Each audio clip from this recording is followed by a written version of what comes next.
There's a lot of information out there at the moment telling Amazon sellers that the quick way to get their Amazon account reinstated is to escalate their appeal to a team higher up within Amazon. But did you know that this can actually affect your chances of being reinstated? Keep watching to find out how to use the escalation process the correct way.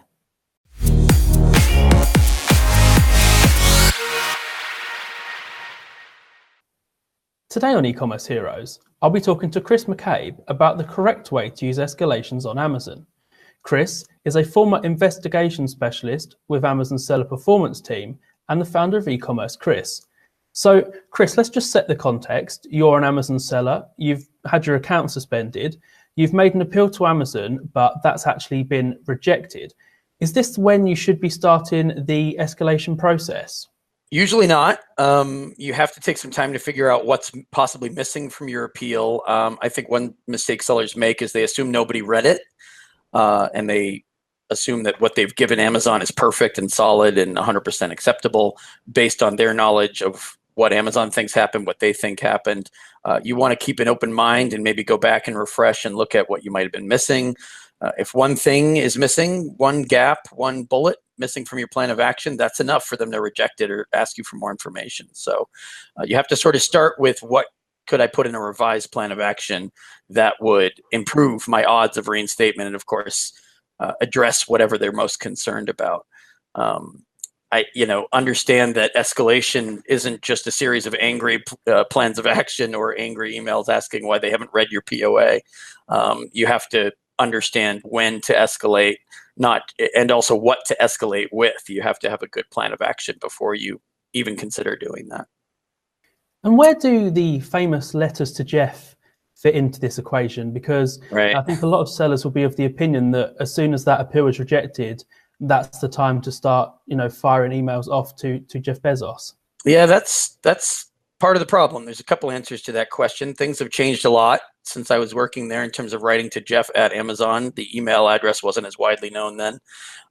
It's become more of a normal average email queue at this point. I mean, Jeff has a lot of assistants.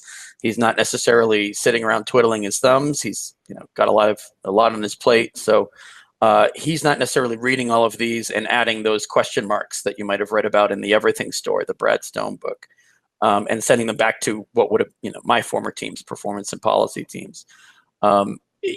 People are overusing the Jeff. If they think they haven't gotten an answer fast enough from seller performance, you'll look in seller forums and Facebook group advice, which might be a seller who's comparing what happened with them with you, which you can't usually do the apples and oranges, and telling you to write to Jeff. It worked for me.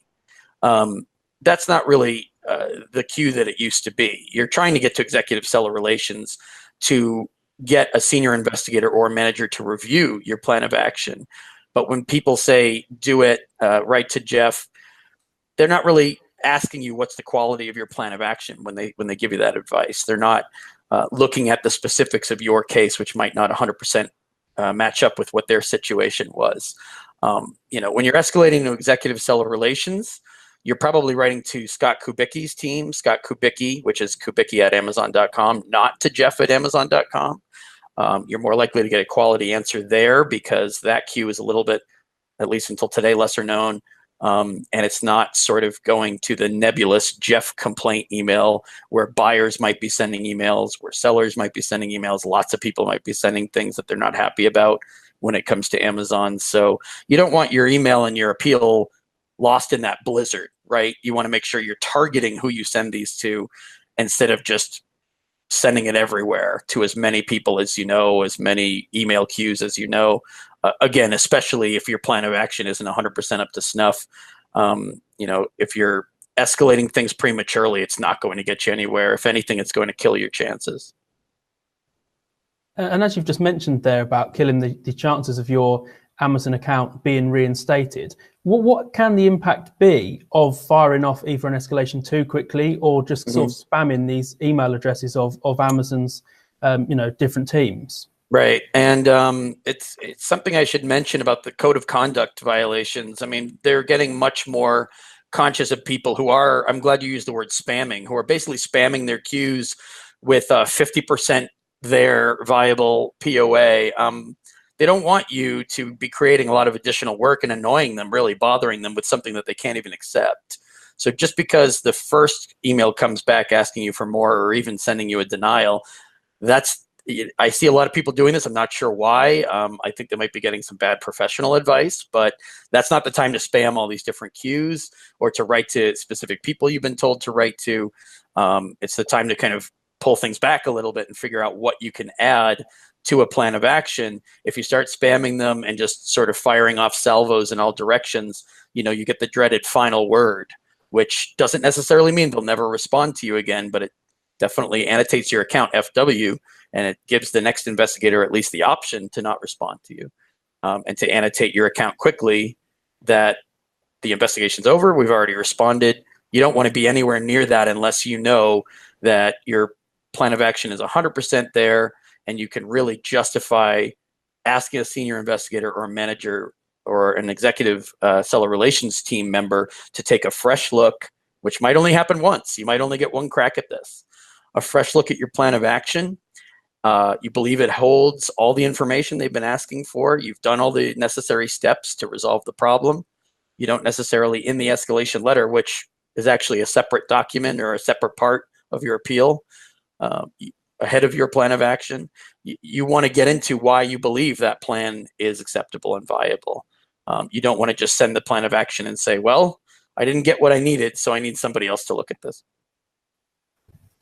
And I mean, there's obviously multiple ways that you can get suspended on Amazon. So if there's a seller who's been suspended because of product quality issues versus a seller who's been suspended because of, say, seller performance issues, is the escalation process the same, or are there different ones depending on the root cause of your suspension? Right. So this is kind of a yes and no, unfortunately, but you can still say dear Amazon. You don't have to say dear notice team, dear product quality, dear seller performance. Sometimes we do that, sometimes we don't with the people we help with plans of action and appeals, but they don't expect you to know all the sort of subdivided teams out there that are working on these things. If you're suspended for abuse reasons, then yeah, you can say dear abuse team, something like that. There are specific people you can ask. I mean, I can't get into the specific names on this interview. There are people that you can ask, even if you're writing into the main email queues, those people can review it for you as an escalation. You don't need to necessarily write directly to them. But typically escalations are handled more or less the same on these different teams in terms of you want a fresh pair of eyes, you've given them what they've asked for, make sure ahead of time you understand that you have given them what they asked for. You're not just giving yourself lots of credit for writing a great POA. Show it to somebody like me, or show somebody who understands what a good escalation looks like. Show it to somebody who understands what a good plan of action looks like, and make sure you pair it with a good escalation letter. Again, 2 documents before you start sending it in and asking for Joe and Frank and Sarah and Sally and specific people who will look at it and say, this isn't acceptable. Why are you escalating this to me? So, I mean, largely it's the same, but different teams have different parameters in terms of what they can accept, of course, because there's varying severity of suspensions. If you're missing your late shipment rate target, or you have a couple of inauthentic complaints that lead to a suspension, that's different than being suspended for review manipulation or product rank manipulation, which is a code of conduct issue. Okay, so on the whole, Chris, when it comes to the process of escalations, my final question for you is, what are your top 3 e-commerce heroes tips for using the escalations process effectively to make sure that you get your Amazon account reinstated? Right. So make sure that let's just assume you have a great plan of action and you don't need to, I've already gone over, the need to revise that before you escalate.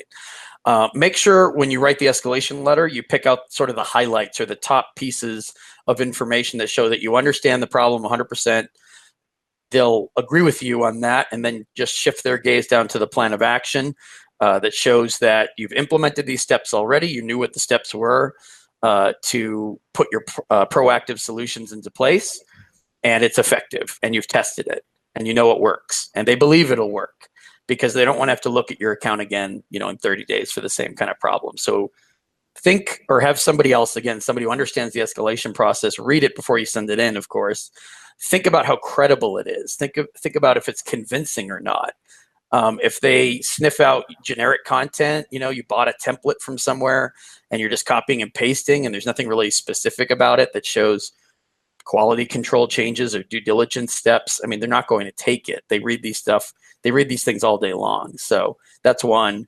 And I encourage people just, again, to think about, don't focus or fixate on where do I send this? Who do I escalate to? A lot of people ask me questions about, what people do I send it to? Where does it go? Before you think about the where, think about the what. I mean, is there quality in the plan, or did you just try to get it over with because it's a painful process? Did you ask yourself difficult questions about the operations of your account, or the quality of the sourcing, or the quality of your behavior if you're suspended for code of conduct or behavioral reasons? I mean, were you doing things that upset buyer experience? Were you doing anything that agitates Amazon? I mean, a lot of people don't take that step back to think about, are you encouraging Amazon to reinstate you by showing them that you're a good marketplace player? Or are you just sort of poking around, trying to throw everything at the wall and see what sticks? Because if you spam them, they're not going to like it. And they might deny you for two reasons: what you were originally suspended for, right? And then you're being a jerk about it. So then you've got a two-front war, and your suspension is that much harder to resolve. I mean, I guess that's my final point. Whatever you do not just take the document, even, like I said, even if you've got a great plan of action, or you think you do, don't send it everywhere. Don't just say, well, we heard about this email queue. I mean, if you have to wait 24 hours, 48 hours for a response, maybe the email queues are backed up. You don't want to have ships passing in the night where you're sending one email and they might not have read your first one yet, because that might be one less appeal, opportunity that you have. They might sort of consolidate all your contacts and just send you one denial. Give them time to respond. Don't just sort of load up the shotgun and send the bullets everywhere in every direction, hoping that you're using some statistical method that'll somehow increase your chances because you happen to find the right guy at the right time. Do it step by step. Use a process. Go by procedure. And if you write these escalation emails, put effort into it. Put some effort into the escalation itself. Don't just say, we didn't get a response, we need our account back right away, and then attach the POA under it. And think about where you're sending it, like who you're sending it to. Why would they want to even read it? Because if they don't want to read it and there's nothing really there, then your escalation is really no better than the original POA attempt that you sent in. So, well, Chris, thank you very much for joining us. Yeah, I'm afraid that's all we've got time for today. So thanks to everyone at home for watching, and we'll see you for another episode of E-commerce Heroes again here at Web Retailer.